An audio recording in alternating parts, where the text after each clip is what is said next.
Ponniyin Selvan 1949 to 54 Kalki magazine Krishnamurthy serialized பண்ணாங்க. It was a feel-good novel. Arundhati Roy, her second novel has come, but Arundhati Roy's non-fiction is fantastic English. Indians writing in English, I think wordsmith and some people who use the Ponniyin Selvan ஏன் தமிழில் தவிர்க்க முடியாத புதினமாக இருக்கிறது? தமிழ் இது வரைக்கும் வந்ததில் most popular புக்கில் பார்த்தீங்கன்னா பொன்னியின் செல்வன் தான். 1949 to 54 கல்கி மேகசினில் கிருஷ்ணமூர்த்தி சீரியலைஸ் பண்ணாங்க. It was a feel good நாவல்.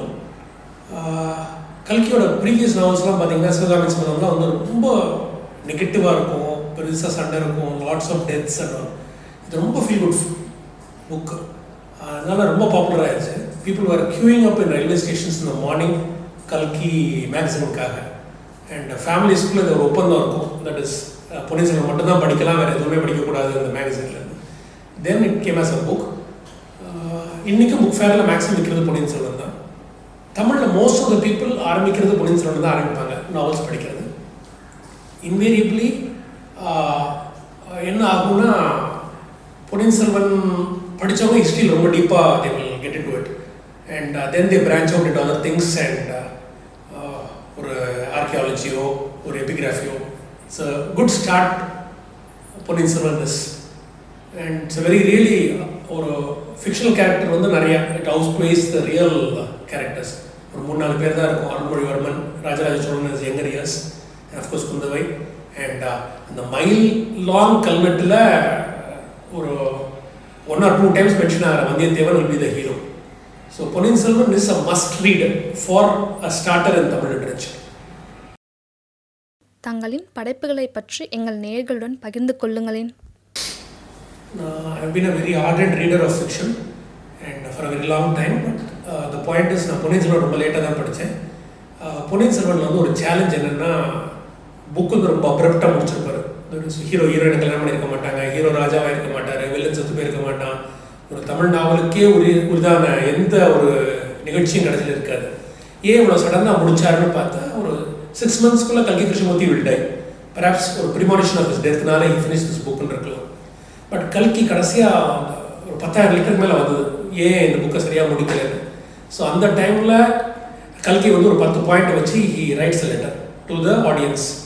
இந்த புக்கை நான் ஏன் அவசரமாக முடிச்சேன்னு சொல்ல தெரியல, பட் இதெல்லாம் இந்த கேரக்டர்ஸ்லாம் இப்படிலாம் லைஃப்பில் ஆச்சுன்னு சொல்லுவார். அண்ட் கடைசியில் he'll give a small hit, இந்த கதையை யாரெல்லாம் தொடர முடியுமோ ப்ளீஸ் தொடருங்க அப்படிம்பாரு. எனக்கு அந்த புக்கை படிக்கிறப்ப I took it very seriously. And of course நான் தமிழ் வந்து எனக்கு ஒரு லாடாக கூட ஒழுங்காக வராது. And but the computer was there and I could have transliteration. So நான் அந்த புக்கை முடிச்சு ஒரு 3 மாதத்துக்குள்ள அதோட கண்டினியூஷன் ஸ்டோரி இப்படி தான் போயிருக்கும் அப்படின்னு நினச்சி காவிரி மைந்தன் ஆரம்பித்தேன். This was almost 13 years back. Kaveri Mainthan இன்னைக்கு வரைக்கும் it is continuously in print and I would call it a best seller also. There have been 3 sequels to Ponniyin Selvan. Vikraman எழுதுகிற நந்திபுரத்து நாயகி, உடையார் அண்ட் காவிரி மைந்தன். காவிரி மைந்தன் வந்து ஒரு கந்தமாறன் ஒரு மைனர் கேரக்டர். அவன் ரொம்ப அழிஞ்சு போயிருப்பான் பொன்னியின் செல்வன் கடைசியில். பட் கல்கி had a soft corner for him. அவரே கதையில் எழுதியிருப்பார், இந்த மாதிரி அவன் ரொம்ப பிரமாவாக வந்தான் பின்னால் சமோராய குலத்தோட அப்படின்னு சொல்லுவார். அவனை ஹீரோவாக வச்சு லோகமாதேவின்னு ஒரு character, who's historical character but I made a fictional character. இந்த இதில் பழுவூர் இளவரசியாக கொண்டு வந்து ஐ டிட் திஸ் காவிரி மைந்தன். அஃப்கோர்ஸ் இது பண்ணதுக்கப்புறம் I read a book in English called gods kings and slaves. அது வந்து Malik Kafur invasion about on மதுரையை பற்றி. It was published by Hachette. Hachette is the 6th largest publisher in the world. அன்னைக்கு when I had a choice to publish with many authors and many publishers, எனக்கு வாழ்க்கையில் ரொம்ப ஃபேவரட்டான டின்டினோ, ஆஸ்ட்ரிக்ஸோ, ரெட்பிளேட்டனோ அதெல்லாம் தான் நான் ஆரம்பித்த காலத்தில் எல்லாமே ஹேச்சட்டில் பண்ணது, ஒரு ஹேச்சட் குரூப்பில் பண்ண books. So I chose Hachette for that. I am working on my second novel, but இந்த meantime I got very interested in Madras history. மெட்ராஸோட ஹிஸ்ட்ரியை பற்றி ஐ டூ அ காலம் வீக்லி, ஒரு நியூஸ் பேப்பர் டிடி நெக்ஸ்ட் எழுதுகிறேன். Then I run a very big group on Facebook called Madras Local History Group. We have 20,000 members. I give a monthly lecture on Madras. We also organize other speakers on Madras. So Madras on a 400-year-old history வந்து we are trying to tabulate small trivia. There's a big access and there's a lot of crowd sourcing. 20,000 பேர் இருக்க குரூப்பில் நம்ம 6,000 பேர் ரொம்ப ஆக்டிவாக we participate, put up photographs, put up information. இதெல்லாம் யாருக்காவது என்னைக்காவது புக் எழுதுறப்ப யூஸ் ஆகும். It's coming out into the public domain.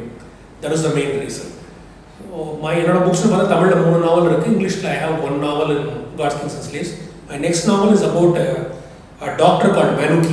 He comes from Venice. அவர் வந்து டெல்லியிலையும் மெட்ராஸ்லையும் அந்த காலத்தில் இருந்திருக்காரு. அவுரங்கசீப் தாராவோட சிவில் வார் டைமில். So my novel is on that part of history. புதிதாய் படிக்கும் அல்லது படிக்க விரும்பும் வாசகர்களுக்கு தாங்கள் பரிந்துரைக்கும் புத்தகங்கள்? Good reader should always balance fiction and non fiction. எப்போவுமே ஒன்றில் வந்து should not lean. You should try to go into different languages, different authors, different கதைக்களம் சொல்லுவாங்களா அந்த மாதிரி. என்னோட ஃபேவரட் வந்து பார்த்தீங்கன்னா Wilbur Smith. Writes only about Africa. But ஆஃப்ரிக்காவில் வந்து 4000 வருஷம் முன்னால் ஈஜிப்டை பற்றி எழுதுவார். போன வருஷம் நடந்ததை பற்றி எழுதுவார். சிவில் வார் அண்ட் காங்கோ பற்றி எழுதுவார் போன டிகேடில். So I use to like him. Ken Follett is a good author. You should follow his books. ஒவ்வொரு புக்கும் இன்னொரு புக்கில் டிஃப்ரெண்ட்டாக இருக்கும். அந்த கதைக்களம் சேமாகவே வைக்க மாட்டார். அவர் ரொம்ப எந்த ரேக்கில் சொல்லுறதுனே உங்களுக்கு தெரியாது Ken ஃபாலட். Indian authors, I should definitely recommend Khushwant Singh. Khushwant Singh has a bad reputation outside, but one of the best writers of English and Indian history is Khushwant Singh. And though right wing, though left wing, I would recommend Arundhati Roy. Her second novel has come, but Arundhati Roy's non-fiction is fantastic English. Indians writing in English, I think wordsmith and some people who use the words like Goldsmith or நம்ம ஒரு அழகாக பண்ணுறது வந்து I think Arundhati Roy is one of the best I ever read in my life. இப்போ lot of new authors are coming up. எனக்கு Indian ஹிஸ்ட்ரியை பற்றி ரொம்ப பிடிச்ச புக் வந்து இந்தியன் சம்மர் 1940 to 1960 பற்றி எப்படி இந்தியாவோட இண்டிபெண்டன்ஸ் வந்தது, பார்ட்டிஷன் நடந்தது. It's a very good book.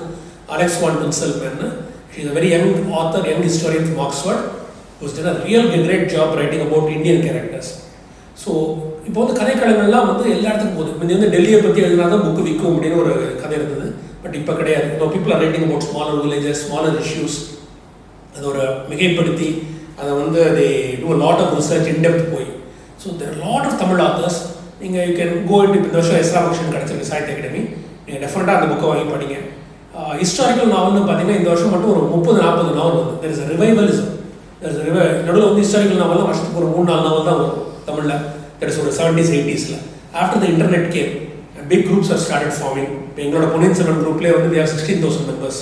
So they have started, lot of people have become writers. They are writing about different periods in Tamil history. So இதெல்லாம் தேடி பாருங்க. Go to the book fair. Book fair is in the first week of January. 3-4 times போங்க. Definitely you can find the book of your choice. And join the book groups, join the review groups, read the reviews. ஒரு அவசரப்பட்டு நீங்கள் புக்கை வாங்க வேண்டாம். You can go through them but buy books. Don't encourage piracy at any cost. Thank you.